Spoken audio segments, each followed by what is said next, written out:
What is up, everybody? Welcome to DFS by the Numbers. This is my betting breakdown video for UFC Vegas 77. We have Holm going against Silva. I need all the wins, yeah. All that and all that is. You better move, you might get knocked out. Knocked out. You better move, you might get knocked out. Knocked out. You better move, you might get knocked out. Knocked out. What is up, everybody? We are back for another betting breakdown video. This week breaking down UFC Vegas 77. We have a 13-fight card here, and it is a card that I don't have a ton of interest in, to be honest, from a betting perspective. As I always say, bankroll management's key, and there's just a lot of sketchy fights. There's a lot of fights that can go either way. There's a lot of fighters we have not seen in a long time. We have some newcomers, making their debut. It's just a card that I'm going to keep very, very lightly. So I do have 3 bets here, and even 3 might be a little bit too much on this card, which is crazy because last week I had 21 bets and had a very good week last week, up over 4 units, and I just don't want to give it back this week on this card. So I'm going to go through the predictions, the best bets for the card as best as I can, but I'll be honest, not a ton is sticking out, which is fine. We're in the mix of like a 17-week stretch of UFC cards each week. Next week we have UFC London, and then we have UFC 291 to end July, so we don't got to go crazy on this card. So going to do my best, the best that I can, and give the 3 bets I have, but yeah, not a ton sticking out. We're going to kick off the card, though, with Perez going against Ashley Evans-Smith. And by the way, like the video, subscribe, all the good stuff. I do appreciate that a ton. But Perez, now minus 235, Ashley Evans-Smith plus 205. What could go wrong? What could go wrong laying minus 235 on Perez? The answer to that is a lot. She probably does win here. I'm not really sure what Ashley Evans-Smith is doing in the UFC at this point. She's 1-4 in her last 5 fights. She has not fought in almost, I think 2.5 years. So yeah, not sure why Ashley Evans-Smith is here. But at the same time, I don't think Perez is that great, especially laying minus 235 at. So it's a big pass. Nothing sticking out from a money line perspective. A prop perspective, there's no way I'm betting this fight. So easy pass there for me. Moving on, we got Alex Munoz going against Carl Deaton III. So I didn't mind Munoz potentially earlier in the week. He was sitting around minus 140, minus 150, around there. I didn't mind him there. Now he's minus 185 to minus 195. And at that point, I don't have a ton of interest because he's also just like Ashley Evans-Smith. He's taken a very long layoff. It's been over 2 years since we've seen Alex Munoz. Alex Munoz is also a guy that has struggled as of late, 0-2 in the UFC. So he's not really somebody I want to lay, this big of a price tag on. Apparently, he had a major injury, major surgery as well. So just another reason to pass, especially at this price tag. I think Munoz gets it done probably by decision, but this price tag kind of got away. Moving on, we got Azat Maxim going against Tyson Nam. We have Maxim minus 415, Tyson Nam plus 315. So I liked the under when it first opened up. It opened up at plus money, but it got completely smashed throughout the week. It's now sitting at minus 150. At that point, I don't have a ton of interest at all. I think Maxim wins this fight. I think Maxim wins this fight probably inside the distance, but Maxim inside the distance is currently sitting at minus 125, which laying minus 125 on a flyweight to finish a fight is not something I really want to do, but I'll pick Maxim to win here. I'll say he wins this fight by submission, but even a submission prop at plus 250, just not juicy enough for my liking. So another pass spot for me. I think Maxim gets it done, though.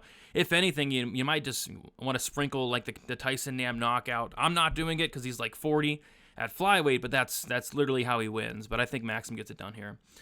Evan Elder going against Genaro Valdez. Now we're getting to the good stuff here. We got Evan Elder minus 300, Genaro Valdez plus 250. Very steep price tag here on Evan Elder. Don't like the price tag, but I think he does win this fight.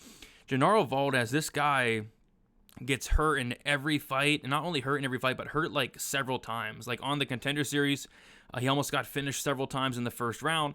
I remember the fight against Matt Frevola. Frevola dropped him 4 or 5 times in the first round, ultimately finishing him. And then even in the Natan Levy fight, he went out there in that first round and got hurt on 3 different occasions against Natan Levy, who hurts nobody at all.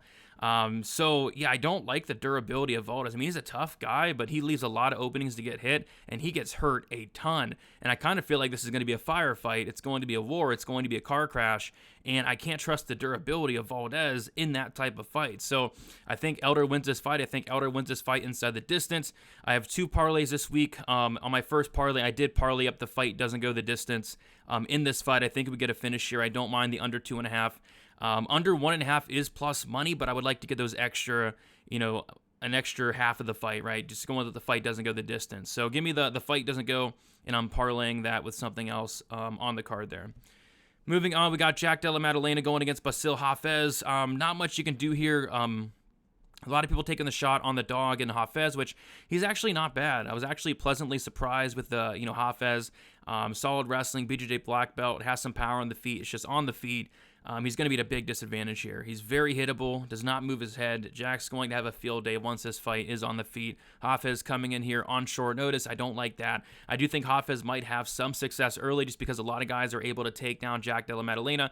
They are able to put him in some bad spots, but Jack's always able to fight out of those bad spots. And I kind of see that happening here. I think Jack knocks this guy out in the first round, but Jack by knockouts minus 250. What the heck, So, I mean, nothing's really sticking out here. I would not really parlay Jack Della Maddalena. Just an easy pass spot for me. Next, we got Mel Costa going against Austin Lingo. This line has moved a ton. So Mel Costa opened up minus 155. Austin Lingo opened up plus 135. We have Mel Costa currently minus 240, which is kind of ridiculous, man. Like, I don't think this guy's that great. I think I'm going to be fading Mel Costa in the very near future. I think he has a serious hole in his game in terms of the takedown defense. I think he's very hittable. I've seen him hurt on multiple occasions. But he's facing Austin Lingo here, and in this fight, Costa just should have more ways to win this fight. Costa is going to be the better striker, more tools on the feet, more volume, and then on top of that, if somebody's to get this fight down to the mat, it is going to be Mel Costa. But minus 240, I would never lay on a guy like Mel Costa, who I'm just not sure is that great. So give me Mel Costa for the win. Don't really have a strong lean on any props. The fight doesn't go is at a pick'em right now. I think Austin Lingo is probably tough enough to survive, but it's another pass spot for me. I think Costa gets it done.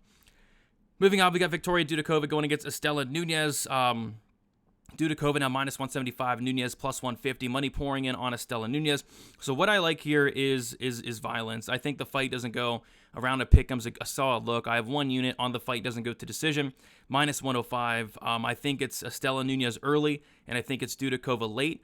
Estela Nunez is very, very good. Very, very good in the first 5 minutes. I mean, if UFC fights were 5 minutes long, she would be undefeated in the UFC. She has a lot of power. Striking's phenomenal. But for 5 minutes. After 5 minutes, she slows down. She has holes in her grappling. She's been submitted twice. She's been taken down, less than a 40% or less than a 50% takedown defense. I think if Dudukova survives this first round, she gets the fight down to the mat and eventually gets Nunez out of there. So laying chalk on a strawweight fight to finish inside the distance, not the most intriguing thing in the world, but we got a striker versus grappler matchup. Nunez dangerous early, Dudukova dangerous once she gets the fight down to the mat. Nunez finished 3 and 4 losses. I think violence is a decent look this week. So give me one unit on the fight doesn't go to decision, minus 105. One of the very few bets I have this week. Moving on, we got Melsik Bagdasaryan going against Tucker Lutz. This line moved a ton. So Melsik opened up a big favorite. Tucker Lutz opened up plus 210. He was sitting around plus 180 for a while. I wish I would have taped the fight around then because I probably would have pulled the trigger on Lutz at plus 180 or so. But now he's plus 125. This fight is a lot closer now than it was, earlier in the week. And yeah, I think it's a close fight. I think it's, the striking of Bagdasaryan. I think he has more tools on the feet. I think he hits harder than Lutz. And then you have the wrestling of Lutz. So we're going to see who is able to get their way here. I think this fight does go the distance. I think it's close. I'd rather be on the dog money of Lutz. But at this point, you missed the line by a mile, and I'm just passing on this one. All right, here is my main event of the evening. We got Nazim Sadikov going against Terrence McKinney. So my night pretty much comes down to the Terrence McKinney fight ending inside the distance. So I have, in both my parlays, I parlayed up the McKinney fight doesn't go the distance. Got it on Bet365 at minus 475. That line has moved quite a bit. So at this point, I'd recommend just parlaying the under 2.5, which you get a much better price tag on. And McKinney's never seen the over 2.5 mark. So I think I think the under 2.5 is a solid parlay piece this week. The fight won't start round 3. I think I saw it around like minus 380. I think it's a solid parlay piece this week. Terrence McKinney's seen the third round only once in his career. And he's been over 1.5 only once in his career as well. So even the under 1.5 could be a good parlay piece this week. But I did parlay up that fight. Doesn't go the distance. I have it in both my parlays. I think this fight does finish at a very high clip. I think we get the old Terrence McKinney. I think he's going to come out here like a madman, trying to take off the head of Sadov, potentially trying to take him down, sub him. We saw McKinney kind of switch up his game plan in his last fight that obviously didn't work out. So I expect him to come out here, try to get it done early, and I think he's very live to do so. So yeah, give me the fight doesn't go. Have that in 2 parlays. Pretty much my night this week. And then I think McKinney, if you like McKinney, probably take the first round prop because I think that's about his win condition there. I'm going to pick Terrence McKinney to win. It's just hard to have a lot of confidence in a guy that doesn't have more than 3 minutes of cardio. But I'll say McKinney starches him early. But give me violence any type of way here. Francisco Prado going against Otman Azaitar. I also parlayed up the fight doesn't go to decision. With the McKinney fight doesn't go to decision, got it at -150. Those lines have moved a ton, though. I think at this point, parlaying up the under 2.5 in both the Azaitar and the McKinney fight is the way to go, and it comes out to a little bit better than -150 at this point. I think that's a solid parlay this week. Again, guys, not much sticking out on this card, but I think violence here definitely does stick out.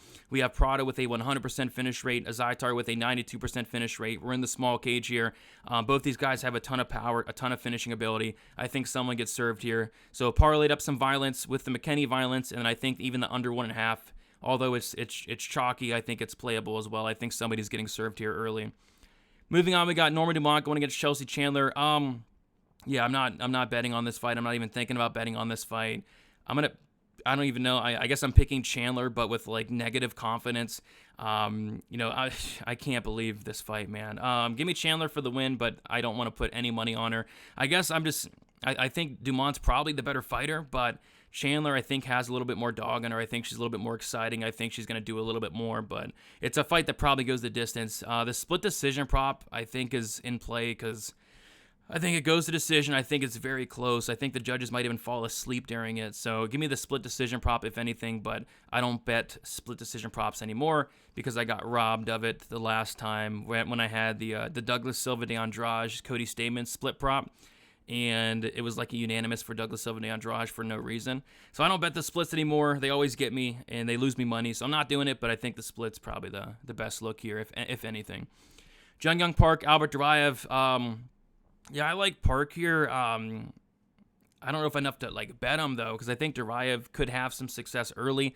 I just like the volume of Park. I like the durability of Park. I like, the ability to, mix things up. I like the fact that, Duraev's been finished 4 times, whereas Park, he's been finished once by knockout. The guy's super, super tough. Duraev slows down in every fight, whereas Park can go the full 15 hard, no problem. But it's going to be a close fight. It's going to go to decision. We're going to have to trust these judges, so not really something I want to deal with, especially laying chalk here.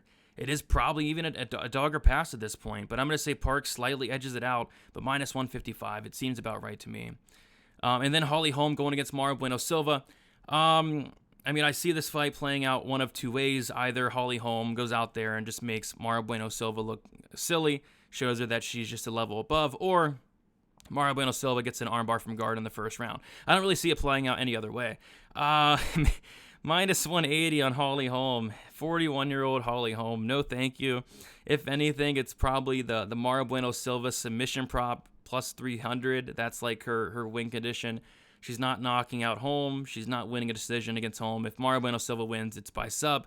But then again, you're betting a submission prop for somebody in Silva who got her very first takedown ever in her last fight against a 40-year-old Lena Landsberg, who I think retired, and if she hasn't, probably very soon. So, mess of a fight, mess of a main event, mess of a card. Literally nothing sticking out. Like usually I'll find spots even on this card, but I'm not laying -230 on Eileen Perez. I'm not laying -180 on Holm. I'm not betting the Dumont fight. I missed the line on Tucker Lutz. I'm not laying -240 on Unmel Costa. That's ridiculous. I'm not laying -350 on Jack Della inside the distance. Nothing is sticking out on this card, which is fine. We have 50 some cards in a year. Keeping it super light this week, which is the complete opposite of last week, because last week just so much stuff was sticking out. I had 22 bets, I think, and it worked out. It worked out well. This week, only 3 bets. I had the violence parlays. These lines have moved quite a bit, especially the Azaitar Prado fight doesn't go. At this point, I think if you want to do this parlay up those under 2.5s instead, it comes out to about the same price, even better price than -150. But if the fight doesn't go in the McKinney fight, parlayed with Azaitar fight, 1.5 units, And then the fight doesn't go in the McKinney fight, parlayed with the fight doesn't go in the Valdez fight for 1.5 units. And then I have 1 unit on the Dudukova Nunez fight, doesn't go to decision. 3 bets, 4 units on the line. Even that feels like too much on this card, but we'll see what happens. Looking for some violence here in those fights and in the Terrence McKinney fight in particular. So best of luck on all your bets. Bankroll management's key. We have 15 fights next week for UFC London. I've already started to look into UFC London because this card is not a card that I'm heavily invested in at all, so hoping to get some early spots next week for UFC London. But that's about it, guys. Best of luck. We'll talk to you soon, and enjoy the card. See you guys later.